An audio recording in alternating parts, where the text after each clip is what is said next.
జగిత్యాల పట్టణంలో మా గౌరవ ఎస్పీ గారి ఆదేశాల ప్రకారం డిఎస్పీ గారి సూచనల మేరకు ఎస్ఐ సుప్రియ మరియు ఐడి పార్టీ జీవన్, చందు మరియు సుమన్, విజయ్ వీళ్ళ స్పెషల్ పార్టీగా ఈరోజు వెహికల్ చెకింగ్లో విద్యానగర్ బైపాస్ నుంచి చేర్చుండగా ఒక వ్యక్తి అనుమానాస్పదంగా తిరుగుతుండగా అతన్ని పట్టుకొని పంచుల సమక్షంలో విచారించగా అతని పేరు షేక్ సలీం అలియాస్ ఉస్మాన్ అలియాస్ అస్లాం. ఇతను బర్కత్పుర మిన్పల్ పట్టణానికి చెందినవాడు.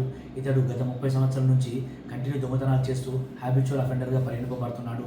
ఇతని పైన సుమారుగా ఇప్పటివరకు 80 కేసుల పైన పెండింగ్లో 80 కేసుల పైన నమోదైనాయి. ఇతడు కంటిన్యూ దొంగతనాలు చేస్తూ అంతర్జిల్లా దొంగగా పరిగణింపబడుతున్నాడు.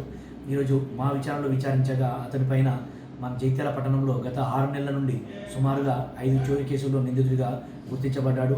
ఈరోజు అతని వద్ద నుంచి 23 గ్రాముల బంగారం, 50 గ్రాముల వెండి, ఒక మువ్వల హారము, ల్యాప్టాప్లు రికవర్ చేయడం జరిగింది.